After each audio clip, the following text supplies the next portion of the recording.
Merhaba, Papatya Örgü Dünyası YouTube kanalıma hoş geldiniz. Bugün sizlerle beraber bu gördüğünüz gerçekten çok şık erkek atkısı diyebilirim ama bayanlar için de örebilirsiniz. Ben oğlum için ördüm ve oğlumun harfini işledim. Hemen şöyle arkalı önlü göstermek istiyorum. Kesinlikle ip kalıntısı yok ve gerçekten çok kullanışlı bir atkı oldu. Şöyle tok bir atkı oldu. Şöyle yumuşacık, çok salaş bir atkı olmadı. Oğlum Ürgüp'te okuyor ve Ürgüp gerçekten çok soğuk oluyor. O yüzden ona şöyle sıkı sıkı onun boynunu saracak bir şey olsun istedim. O yüzden biraz kalın iple ördüm ve şöyle tok bir atkı elde etmiş oldum. Atkımın eni 20 santim, boyu 1 metre 56 santimden oluştu. Sizler enini de boyunu da kendinize göre ayarlayabilirsiniz. Nasıl ayarlayacağız derseniz arkadaşlar, ben her iki kenardan da birer tane arttırdım. Hemen şöyle size öncelikle şablonu göstererek anlatmak istiyorum. Şablonsuz biraz zor olur diye düşünüyorum. Hemen şöyle şablonu bulmaya çalışıyorum ve buldum. Evet. Şöyle hemen göstermek istiyorum. Bakın, normalde kenarlardan şöyle en fazla 3'er tane artmış. Şu sıradan 4 tane mesela. Ben 5 tane yaptım. Her bir sıradan birer tane arttırdım. Buradan da aynı şekilde baştan ve sondan birer tane sık iğne ekledim. Siz ince iplerle örecekseniz daha çok eklemeler yanlara yapabilirsiniz. Harften maalesef yapamıyoruz. Harf bozulur diye hiç harfi ellemiyoruz. Sadece baştan ve sondan arttırmalar yaparak istediğiniz genişlikte yapabilirsiniz. Şöyle de ekran kaydı alabilirsiniz. Sizler de çıktısını alıp baka baka rahatlıkla yapabilirsiniz. Evet, hemen kullandığım ipi göstermek istiyorum. Şöyle çok güzel bir krem rengi kullandım. Bu Ören Bayan'ın sanırım Atlas ipiydi zannedersem. Evet, Atlas ipini kullandım. Harfler içinse elimde şöyle yarım yumak olan farklı bir ip kullandım. Biraz inceydi, o yüzden 2 kat kullandım. Kullandığım tığ numarası ise 4 milimlik tığ kullandım. Ama size tavsiyem 4.50 ya da 5 milimlik tığ kullanmanız. Çünkü ip birazcık kalın olduğu için ben birazcık elimi gevşek tuta tuta ördüm. 4 milimlik tığ bunun için yeterli değil. Onu da hatırlatmak istiyorum. Evet, isterseniz bu güzelliğin yapımına geçelim. Geçmeden önce minik hatırlatmamı yapmak istiyorum. Biliyorsunuz ki kanalım tamamen ücretsiz. Kanalıma tamamen ücretsiz abone olup bildirimleri açıp bir de bu videoyu beğenirseniz gerçekten bana çok büyük bir destek olmuş olursunuz. Sizin desteklerinize gerçekten çok ihtiyacım var videoların öne çıkması açısından. Evet, bir de A harfini yapıyoruz şu anda. Eğer harflere devam etmemi istiyorsanız lütfen yorumlarda belirtmenizi rica ediyorum diyorum ve hemen bu güzelliğin yapımına geçiyorum. Evet arkadaşlar, öncelikle zincirle başlıyorum. İpime bir düğüm attım ve elimi ne sıkı ne de çok gevşek tutarak toplamda 28 tane zincir çekip hemen dönüyorum. Toplamda 28 tane zincirimi çektim ve hemen burada bakın, önümdeki zincire değil hemen bir yanındakine batıyorum ve her bir zincire batarak sık iğne yapıyorum. Toplamda 27 tane sık iğnem olması gerekiyor. Sıra sonuna kadar bu şekilde devam edeceğim. Sıranın sonuna gelmek üzereyim. Son bir zincirim kaldı. Son sık iğnemi yapıyorum ve toplamda 27 tane sık iğne yapmış oldum. Normalde şablonda 25 tane sık iğneydi. Ben kenarları birer tane fazladan ekleme yaptım. Onu da hatırlatmak istiyorum. Bir zincir çektim, modelimi çevirdim, hemen dibine batıyorum ve yine sık iğnelerime bu sırada da devam ediyorum. Şu anda ikinci sıradayız. Zincir sırasını saymazsak ikinci sıradayız. Sıra sonuna kadar devam ediyorum sık iğnelerimi yapmaya. Evet arkadaşlar, ikinci sık iğne sıramı da bitirdim. Bir zincir çekiyorum. Modelimi çevirdim. Ve burada 5 tane sık iğne yapacağım. 1 2 3 4 ve 5. de 2 ilmeğimi kapatmayacağım. Bu 5. ilmeklerimi şöyle gri ip kullanıyorum ama krem ipimden ince olduğu için ben 2 kat kullanacağım mecburen. Ama sizler aynı ipleri kullanacaksanız 2 kat yapmanıza gerek yok. Evet. Şöyle hemen şunları da bağlamak istiyorum. Bağlamayınca içime sinmiyor çünkü. Evet, şöyle 2 kere bir düğüm atmak istiyorum.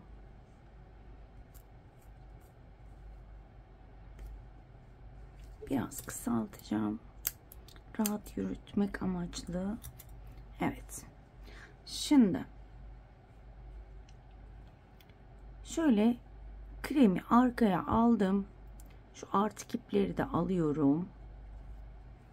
Gri ipimle buraya 3 tane sık iğne yapıyorum. 1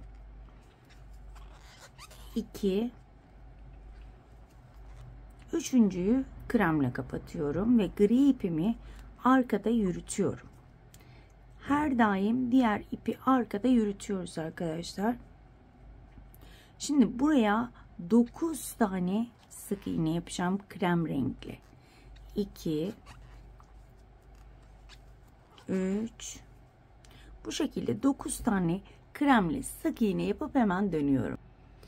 Kremle 9. sık iğnedeyim ve 9.'yu gri ile kapatıyorum ve 5 tane gri ile sık iğne yapıyorum. 1 2 3 4 ve 5.'yi kremle kapatıyorum ve 5 tane kremle şu griyi bırakıyorum artık. Sadece kremle 5 tane sık iğne yapıp dönüyorum. Evet, 5 tane kremle sık iğnemi yaptım. Bir zincir çekiyorum, modelimi çeviriyorum. Burada 4 tane sık iğne yapacağım kremle. 2 3 ve 4.'yü kapatmıyorum. Bakın burası ters olduğu için ilmeğimi öne alıyorum. Düzde arkaya alıyoruz. Tersten ördüğümüzde öne alıyoruz. Bunu unutmayalım. Hemen gri ipimi alıyorum. Gri ipimle kapatıyorum. Ve gri ipimle bakın önden şöyle yürüterek toplamda 7 tane sık iğne yapacağım. 2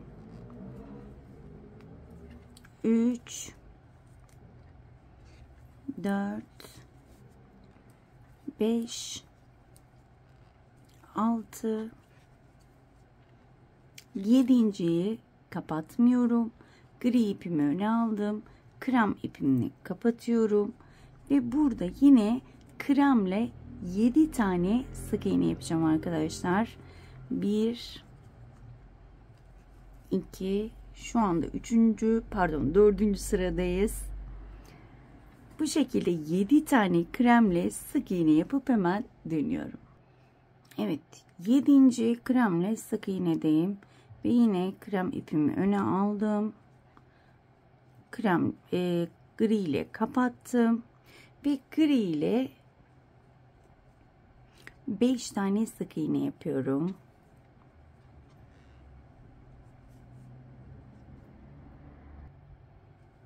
Bir 2 3 4 ve 5.'yi kremle kapatıyorum. Burada griyi artık buraya koydum. Evet arkadaşlar, 4. sırayı bitirdim. 4. sırayı 4 tane krem sık iğne ile bitirdim. Hemen burada bir zincir çekiyorum ve 5. sıraya geçiyorum. 5. sırada 3 tane kremle sık iğne yapıyorum. Üçüncüyü gri ile kapatıyorum. Şöyle iplerimi sıkıştırıyorum. 2 tane gri. İkinciyi kremle kapatıyorum. 2 tane krem. İkinciyi gri ile kapatıyorum. Ve 3 tane gri ile örüyorum. 1 2 üçüncüyü kremle kapatıyorum. Ve kremle 5 tane. 1 2 3 4 5.'yi gri ile kapatacağım.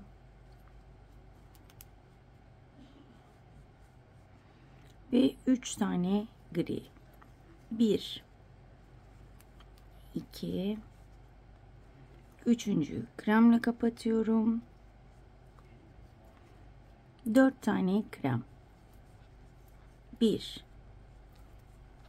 2 3 dördüncüyü gri ile kapatıyorum ve burada 2 tane gri. 1 2 ikinciyi kremle kapattım. Griyi burada bırakıyorum arkadaşlar ve burada 1 2 3 tane kremle örüyorum ve 5. sıramı bu şekilde bitirmiş oluyorum. 6. sıraya geçiyoruz. 6. sırada bir zincir çektim, modelimi çevirdim. Yine 3 tane. 1 2 üçüncüyü gri ile kapatıyorum. Tersteyiz arkadaşlar, o yüzden öne alıyorum iplerimi. Gri ile kapattım. Gri ile burada sadece bir tane öreceğim. O yüzden ilmek alıyorum. Griyi öne çekiyorum ve bunu kremle kapatıyorum. 6 tane kremle öreceğim. Hemen başlıyorum. 1 2 6 taneyi örüp hemen dönüyorum. Evet, 6. krem sık iğnemi yaptım ve ilmeklerini gri ile kapatıyorum. Şöyle sıkıştırıyorum. Yine ilmeğimi öne aldım ve 2 tane gri ile. İkinciyi hemen öne aldım gri ipimi ve kremle kapatıyorum ve 5 tane kremle sık iğne yapıyorum. 1 2 3 4 ve 5. sık iğnemi yine gri ile kapatıyorum. Burada 5 tane sık iğne yaptım. 3 tane gri ile yapıyorum. 1 2 üçüncüyü kremle kapatıyorum. 2 tane krem. 1 2 ikinciyi gri ile kapattım. 2 tane gri. 1 ikinciyi kremle kapatıyorum ve son olarak gri ipimi burada bırakıp 1 2 3 tane kremle bitiriyorum. Evet, 5. sıramızda bu şekilde bitirmiş olduk. Pardon, 6. sıramızı. Şimdi 7. sıraya geldik arkadaşlar. 7. sırada yine bir zincir çekip devam ediyorum. Burada toplamda 8 tane sık iğne yapacağım arkadaşlar. 2 3 bu şekilde 8 tane sık iğne yapıp hemen dönüyorum. 8. sık iğnedeyim. 8. sık iğnemi gri ile kapatıyorum ve 2 tane gri ile öreceğim. 1 2, ikinciye kremle kapatacağım. Ve burada 4 tane kremle sık iğne yapacağım. 1 2 3 ve 4. Dördüncüyü gri ile kapatıyorum. 3 tane gri. 1 2 3. Üçüncüyü kremle kapatıyorum. Ve burada arkadaşlar 6 tane kremle sık iğne yapıyorum. 1 2 bu şekilde 6 tane kremle sık iğne yapıp hemen dönüyorum. Evet, 6. sık iğneyi yine gri ile kapatıyorum. Gri ile sadece bir tane yapacağım. O yüzden ilmek aldım. Kremle kapattım. Ve son olarak griyi burada bırakıyorum. Devam etmiyorum yürütmeye. 3 tane krem. 1 2 ve 3. Evet, bu sıramızı da bu şekilde bitirmiş olduk. Şu anda 8. sıraya geçiyoruz.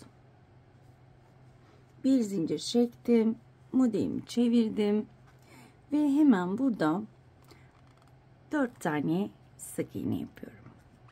1 2 3 dördüncüde hemen gri renge geçiyorum. Gri renkle kapattım. Gri renkle yine sadece bir tane şöyle ön alıyorum bu kremi. Bir tane yapıyorum. Öne aldım griyi ve kremle kapattım. Şimdi burada yine 6 tane kremle sık iğne yapacağım. 1 2 6 tane sık iğneyi yapıp hemen dönüyorum. 6. sık iğnemdeyim ve bunu gri ile kapatıyorum. Ve burada yine 2 tane gri ile ikinciyi kremle kapatıyorum. 4 tane krem. 1 2 şöyle yeniden yapacağım. Arkada yürütemedim. Evet, bunları yürütmek çok önemli çünkü. Evet, 1 2 3 ve 4. Dördüncüyü kapatmıyorum. Griye geçiyorum. Gri ile kapattım. 2 tane gri. 1 ve ikinciyi kremle kapatıyorum. Şimdi arkadaşlar burada sıra sonuna kadar gri ipimi bırakıyorum ve sıra sonuna kadar toplamda 8 tane sık iğnem olacak. 8 tane sık iğnemi yapıp hemen dönüyorum. Evet arkadaşlar, 8 tane sık iğnemi yaptım. Şunu arkada bırakmıştım ama burası ters taraf, söküp tekrar öne aldım. Onu unutmayalım. Terste hep öne alıyoruz, düzde arkaya alıyoruz. Ve burada hemen 9. sıraya geçiyoruz. Ve 9. sırada yine 8 tane sık iğnem var kremle. 8 tane sık iğnemi yapıp hemen dönüyorum. 8 sık iğnemi bitirdim.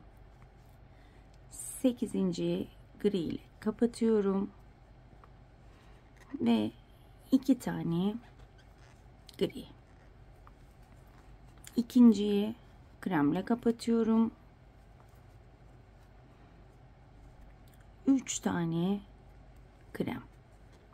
1 2 ve üçüncüyü gri ile kapatıyorum. Gri ile arkadaşlar burada 6 tane sık iğnem var gri ile. 1 2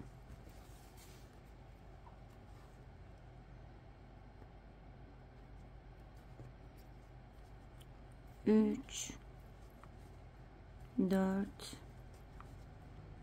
5 altıncıyı kremle kapatıyorum. Şuraya gelene kadar şöyle birkaç tane daha griyi yürüteceğim. 1 2 3 tane yürüttüm ve toplamda 8 tane kremle devam ediyorum. Birazcık griyi yürütmüş oldum. Ve bu şekilde 9. sıramı bitiriyorum. Bir zincir çekerek 10. sıraya başlıyorum arkadaşlar. 10. sıramda toplamda 7 tane sık iğnem var. 1 2 3 4 5 6 7. Hemen arkaya alıyorum. Krem ipimle kapattım ve krem ipimle 13 tane gri ipimle 13 tane, çok pardon,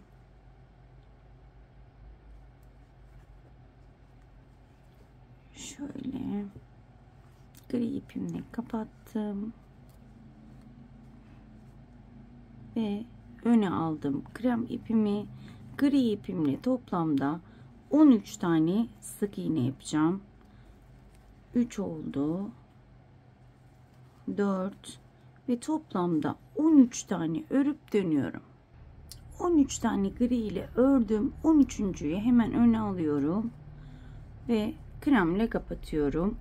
2 tane krem, 1 ikinciyi gri ile kapatıyorum. Burada bir tane gri kremle kapatıyorum ve toplamda 4 tane şöyle griyi buraya bırakıyorum, kremle örüyorum. 1 2 3 ve 4. 10. sırayı bitirdik. 11. sıraya geçmek için bir zincir çekiyorum ve modelimi çeviriyorum. Burada arkadaşlar 11. sırada 4 tane. Hemen dibine batarak 1 2 3 4.'yü hemen gri ile kapatıyorum. Ve gri ile burada toplamda 11 tane sık iğne yapacağım. 1 2 3 bu şekilde 11 tane örüp hemen dönüyorum. Evet, 11 tane gri ile ördüm. 11.'yi hemen kremle kapatıyorum ve kremle 3 tane örüyorum. 1 2 3.'yü gri ile kapatacağım. 2 tane gri, 1 2 ikinciyi kremle kapatıyorum ve toplamda hemen gri ipimi bırakıyorum. Toplamda 7 tane kremle sık iğne yapıp hemen dönüyorum. 11. sırayı bitirdik ve toplamda 7 tane sık iğne, krem sık iğne ile bitirdim ve arkadaşlar 12. sıraya geçtik. 12. sırada bir zincir çekiyorum ve toplamda 8 tane kremli sık iğne yapacağım. 2 3 bu Bu şekilde 8 tane sık iğne yapıp hemen dönüyorum. 8. sık iğnemi hemen gri ile kapatacağım. İpimi öne alıyorum. Bir tane gri, hemen ilmek aldım. Bir tane yapacağım için bu ilmekleri kremle kapatıyorum ve kremle 3 tane. 1 2 üçüncüyü tekrar gri ile kapatıyorum. Şöyle, evet, sıkıca kapatalım. Bakın bir tane yaptık, 3 tane ve gri ile 2 tane. 1 2. Hemen öne alıyorum. Kremle kapatıyorum ve 3 tane krem. 1 2 3. Öne aldım. Gri ile kapatıyorum. Gri ile 5 tane arkadaşlar. 1 2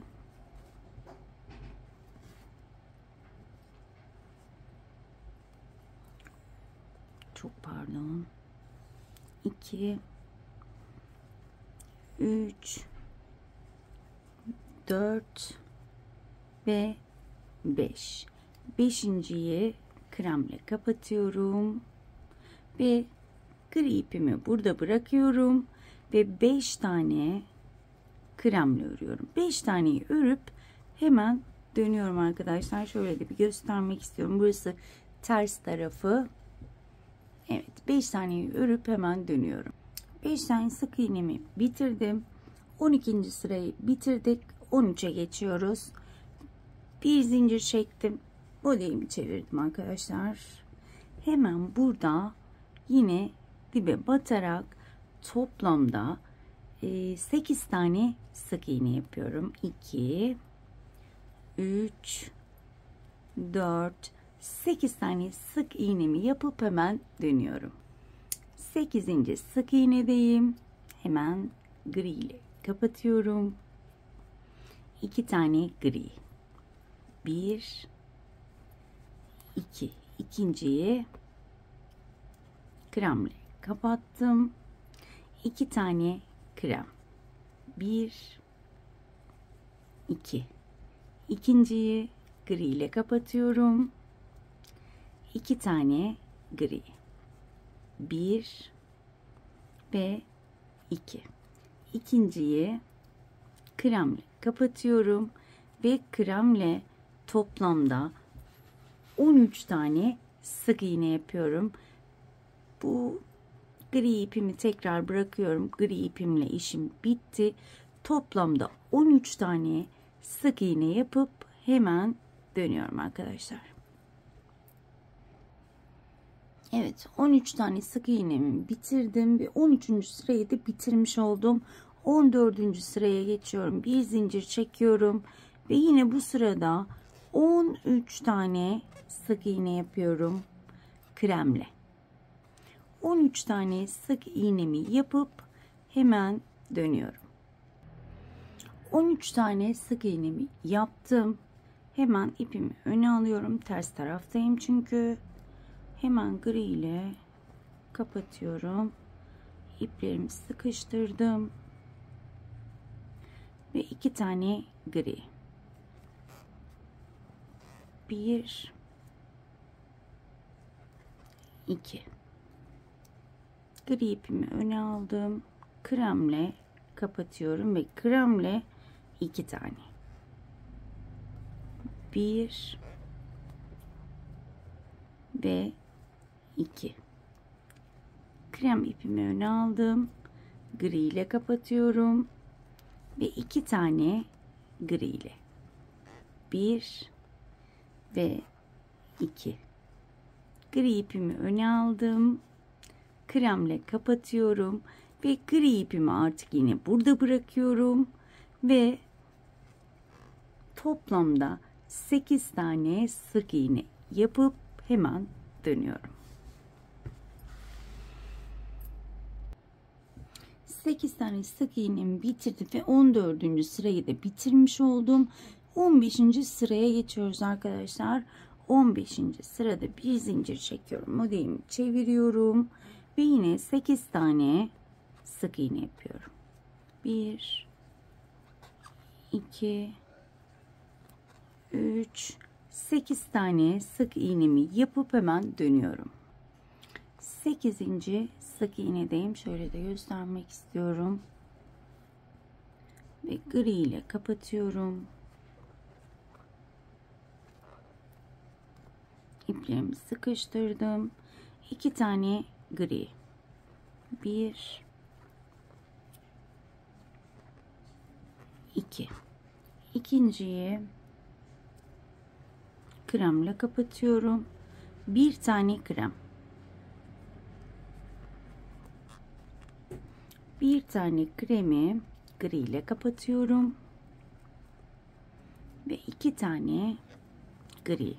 1 2. İkinciyi kremle kapattım. Gri ipimi burada bırakıyorum ve burada artık 14 tane sık iğne yapıyorum.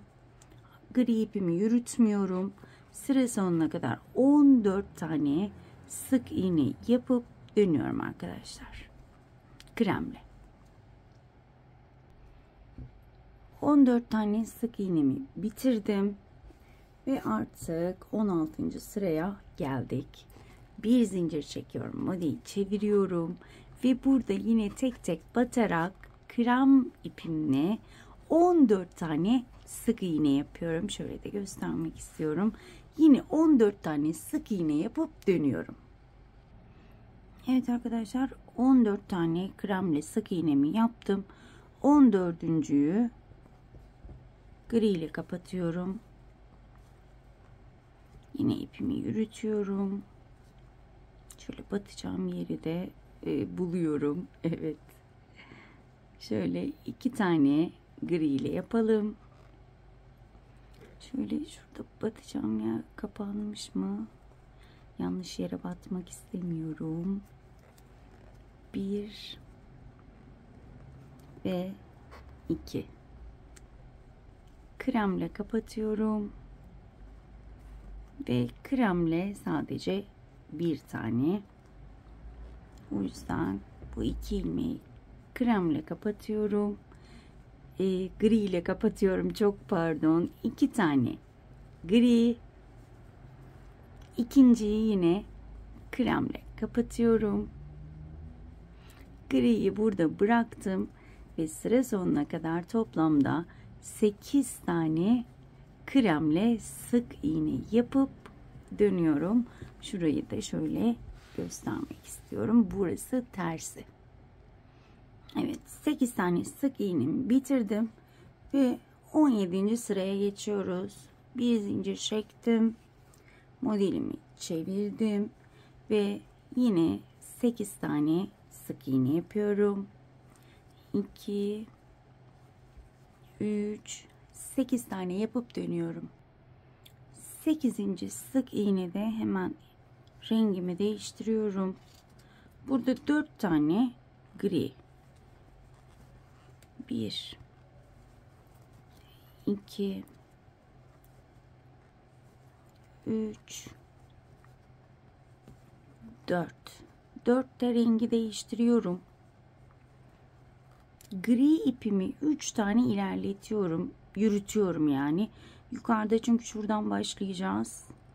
Şöyle 1 2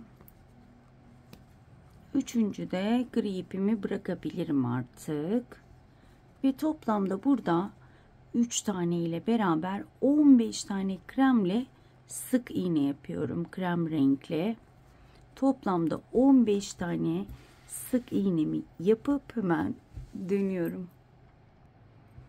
Toplamda 15 tane sık iğnemi bitirdim ve bir üst sıraya, 18. sıraya çıkıyorum. Burada arkadaşlar toplamda 11 tane kremle sık iğne yapacağım. 11 tane kremle sık iğne yapıp hemen dönüyorum. 11 tane sık iğnemi yaptım. 11.deyim.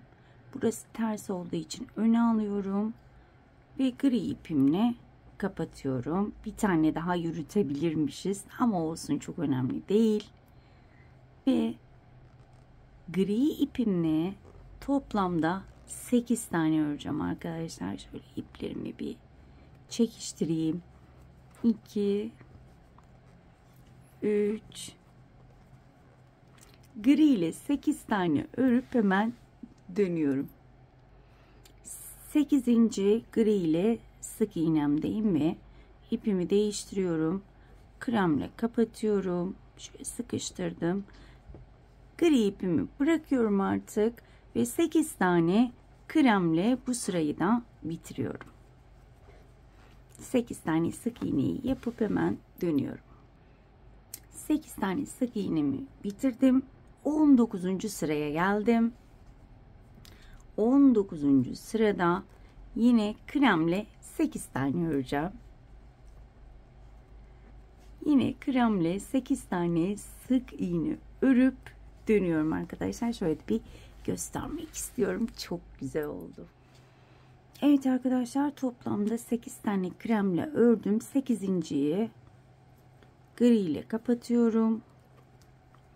Ve gri ile 3 tane öreceğim. 1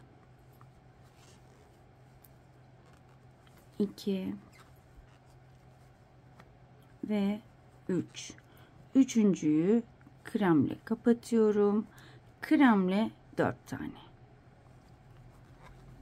1 2 3 ve 4. Dördüncüyü gri ile kapatıyorum ve gri ile 2 tane. 1 2. İkinciyi kremle kapatıyorum. Şöyle de göstermek istiyorum. Griyi bıraktım. Toplamda 10 tane kremle sık iğne yapıp dönüyorum. Toplamda 10 tane. 10 tane sık iğnemi yaptım ve 20. sıraya geldik. Bir zincir çekiyorum ve yine burada hemen şöyle açarak göstermek istiyorum. Yine burada 10 tane sık iğnem olacak. Yine 10 tane kremle sık iğne yapıp hemen dönüyorum arkadaşlar. Videoyu çok uzatmak istemiyorum. Evet arkadaşlar, 10. sık iğnedeyim ve griye geçiyorum. Şöyle iplerimi sıkılıyorum ve bir tane gri ile örüyorum.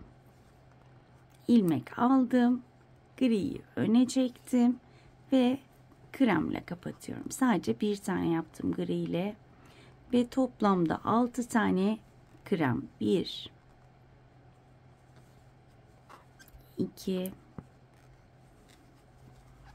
3 4 5 ve 6. 6.'yı gri ile kapatıyorum.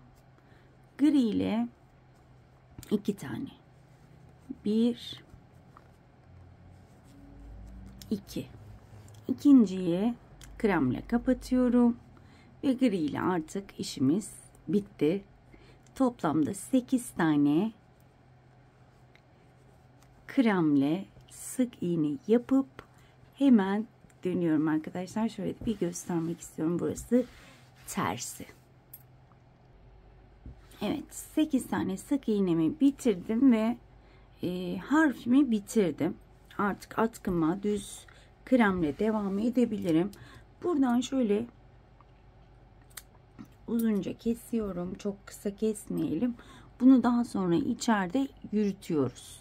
İşte hemen önünü çevirdim. Harfimiz bu şekilde arkadaşlar. Gerçekten çok güzel oldu. Ben çok beğendim. İnşallah oğlum da beğenir. Evet. Şimdi artık krem renkli ne kadar uzunlukta istiyorsanız diğer tarafa kadar. Mesela burası ne kadar geliyor bakalım. Ölçümlerinizi bu şekilde ayarlayabilirsiniz. Mesela bu 15 santim. 15 bu. 15 de öbür taraf 30 santim. 1 metre 50 santim. Yani 1 metre 20 santim. Ben bu şekilde sadece düz bir şekilde öreceğim kremle ve toplamda 1,5 santim olacak. Sizler 2 metrede örebilirsiniz. Tamamen size kalmış. Zaten erkek atkıları 1,5 metre ile 2 metre arasında oluyor. Sizler kendiniz ölçümlerinizi yapıp ayarlayabilirsiniz. Benim harfim bitti. Dediğim gibi 1 metre 20 santim bu şekilde sadece kremle öreceğim. Daha sonra diğer tarafına da harfi tersten uygulayacağız. Nasıl yapacağız? Yani şuradan başladık ama buradan başlayacağız. Onu da birazdan anlatacağım. Ben şimdi böyle git gel yaparak sık iğnelerimi yapıyorum arkadaşlar. Şöyle sıra sonuna kadar gelip hemen döneceğim. Evet, bakın sıramın sonuna kadar geldim. Arkadaşlar sıralarımızı saymayı unutmayalım. Burada toplamda 27 tane sık iğnemiz var. Arttırma eksiltme olmaması için bunları sayarak devam edelim. Eminim ki anlaşıldı. Ben bunu istediğim uzunluğa gelene kadar krem iple örüp hemen dönüyorum.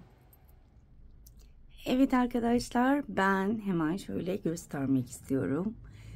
Toplamda tam uçtan sona kadar ölçtüğümüzde toplamda 1 metre 35 santim örmüş oldum. 15 santimde harf gelecek. Toplamda 1,5 metre olacak benim atkım.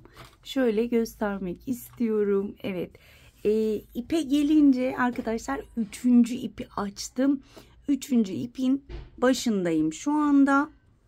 Ve hemen size şöyle şunu göstermek istiyorum. Ben çıktısını aldım. Şimdi harfi bu şekilde yapamayız. O yüzden şöyle tersini çevirip tersinden yapacağız ki ikisi de boynuna astığında ikisi de düz gelsin. O yüzden burada ben tersinden başlayacağım. Şuradan başlayacağım.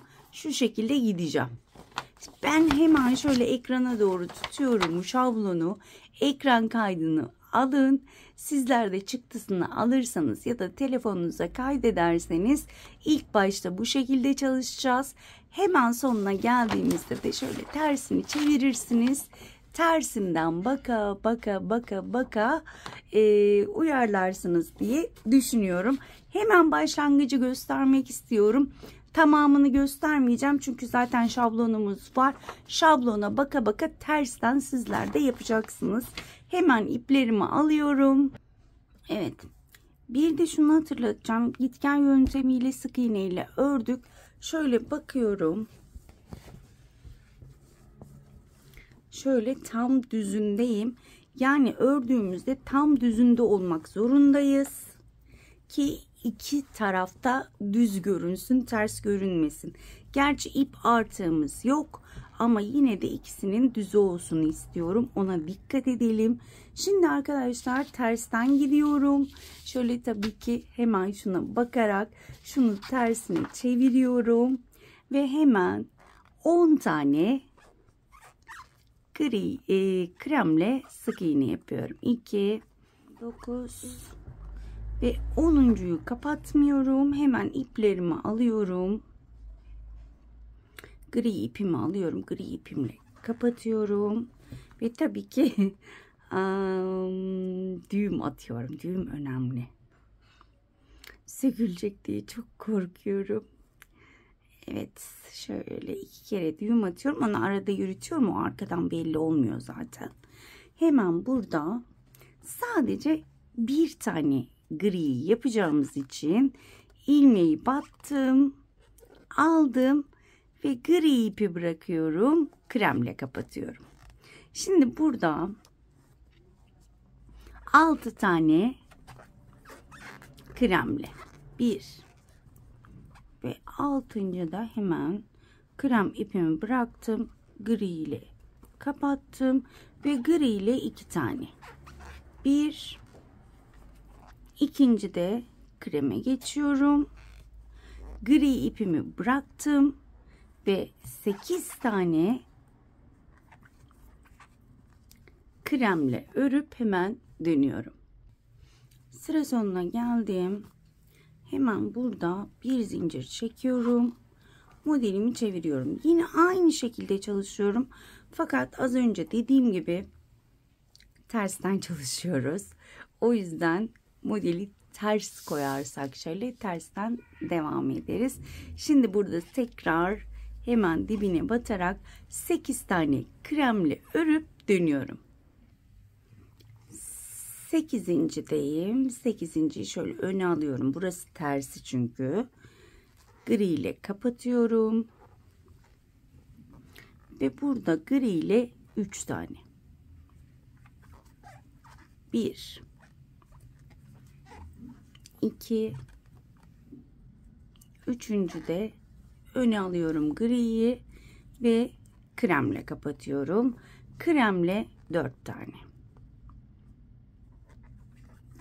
1, 2, 3 ve 4. de öne aldım. Gri ile kapattım ve 2 tane gri. 1, 2,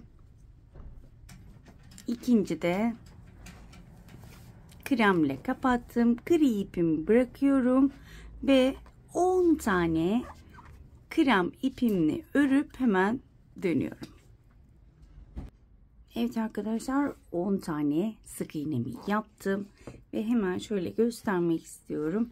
Bakın, ilk şöyle başlangıç noktamızı yapmış olduk ve bu şekilde ilerleyeceğiz. Ben yine burayı uzun uzun göstermek istemiyorum. Az önce ördüğümüzün tersi, şablonda muhakkak ekran kaydı alın. Şöyle hatta tersinden de alın. Sizin için zorluk olmasın. Bu şekilde baka baka örebilirsiniz. Bir de hemen yine hatırlatıyorum, ben birer tane şu kutucuklardan fazla ördüm. Yani burada toplamda 25 tane kutucuk var ama bizimki 27 tane, yani birer tane eklemiş oldum yanlara. Şuralardan ekledim. Atıyorum burada 2 tane var. Ben 3 tane yapıyorum. Sadece kenarlardan arttırdım. Ortalarda arttırma yok. Buna göre kendiniz uyarlayabilirsiniz. Sizler bunun aynısını da yapabilirsiniz ipinizin kalınlığına göre. Benim gibi 27 zincirle de 27 sık iğne ile de yapabilirsiniz. Evet arkadaşlar, ben şöyle yaptığımızda ikisi aynı şekilde gelecek ve ben şimdi bunu bitirip hemen dönüyorum. Evet arkadaşlar, ben harfimi tersten olarak örüp bitirdim. Daha sonra 4 sıra sık iğne geçtim. 5. sırada size yeni bir yöntem göstereceğim. Bunu lütfen kaydedin. Bu bitiş gerçekten çok güzel. Erkek atkılarında çoğunlukla erkekler, yani daha doğrusu benim oğlum püskül istemiyor. Ama ben de bu şekilde bırakmak istemiyorum. O yüzden birçok yöntem denedim, olmadı. İşte sık iğneyle yaptığımız için sık iğne zaten yapamıyoruz. Kaydırma yaptım, olmadı. Şu kenarlarına bir şey yapmayacağım. Kenarları zaten oldukça güzel. Şöyle hemen tekrar göstermek istiyorum. Kenarları hazır gibi oldu. O yüzden kenarlarını hiç bozmak niyetinde değilim. Buraya sık iğne gittiğimizde bu kenarlar bozulacak ve orijinallik gidecek diye düşünüyorum. Ama sizler kenarlarına sık iğne gitmek isterseniz gidebilirsiniz. Ben son yöntem olarak hemen şöyle bir model düşündüm. Umarım sizler de beğenirsiniz. Bir zincir çekiyorum. Yine dibinden batıyorum, ilmek alıyorum.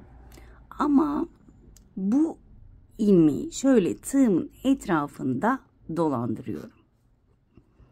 Ve 2 ilmeğin içinden geçiriyorum. Tekrar gösteriyorum. Sık iğne yapar gibi ilmek aldım. Şu ilmeği arasından geçiriyorum ve sık iğne yapıyorum. Şöyle birkaç tane gittikten sonra güzelliği göreceksiniz. Gerçekten böyle erkek modellerinde bu bitişi yapabilirsiniz. Bakın şöyle göstermek istiyorum. Gerçekten çok güzel oluyor. Ben herhalde 4-5 saattir bunu düşünüyorum. Bitişi nasıl yapabilirim? Şu şekilde de bırakmak istemedim. Ama bu yöntem gerçekten çok hoşuma gitti. Sizlere de hemen göstermek istedim. Ve kendi oğlumun atkısını da bu şekilde bitirmek istedim. Eminim ki anlaşıldı. İlmek alıyorum. Ve bakın ipi tığın etrafından geçirdim. Ve 2 ilmeği kapattım. Bu şekilde. İlmek aldım. İlmeği tığın etrafından geçirdim. Ve 2 ilmeği kapattım. Tekrar gösteriyorum. İlmek alıyorum. Bakın bunu şu şekilde geçiriyorum etrafından. Ve 2 ilmeği kapatıyorum ve gördüğünüz gibi ortaya çok düzgün bir bitiş çıkarmış oluyoruz. Bu şekilde sıra sonuna kadar ben devam edip döneceğim. Eğer aklınıza takılan noktalar olursa yorumlara yazabilirsiniz. Ama eminim ki aklınıza takılan nokta olmayacak. Çünkü gerçekten bitiş çok kolay. Bakın bu şekilde tığın etrafından geçiriyorum. 2 ilmeği kapatıyorum. Sıra sonuna kadar bu şekilde gideceğim. Sıra sonunda iğne ile kapatacağım arkadaşlar. Bakın bu şekilde gittim. Sonunda hemen ilmeği çıkaracağım. İğne ile ipimi saklayacağım. Bu şekilde bitişimi yapıp hemen dönüyorum. Evet arkadaşlar, benim atkım bitti. Şu bitiş gerçekten çok hoşuma gitti. Şöyle gördüğünüz gibi gerçekten çok güzel oldu. Umarım sizler de beğenmişsinizdir. Arkadaşlar ben ek olarak 3 sıra, son sırayla 3 sıra daha ördüğüm için benim uzunluğu 1 metre 56 santim civarı oldu. Ben önceden de dediğim gibi sizler istediğiniz uzunlukta yapabilirsiniz. Hemen şurayı da göstermek istiyorum. Hiç ip kalıntımız yok. Gördüğünüz gibi çift taraflı da rahatlıkla kullanabilir. Evet, hemen ipimi de göstermek istiyorum. Arkadaşlar tam 3 yumaktan şöyle yarım yumak diyebiliriz. Yarım yumak kaldı arkadaşlar. Yani elinizde 3 yumak varsa yeterli olacaktır. Harfi yapmak istediğiniz ip zaten çok az gidiyor. Ondan da 1 yumak elinizde ya da yarım yumak elinizde varsa kolaylıkla harflerinizi yapabilirsiniz. Evet, bugünlük de bir videonun sonuna geldik. Umarım ayrıntılı bir şekilde anlatabilmişimdir. Umarım anlatımımdan memnun kalmışsınızdır. Bir dahaki videoda görüşmek dileğiyle. Kendinize çok iyi bakın. Hoşça kalın.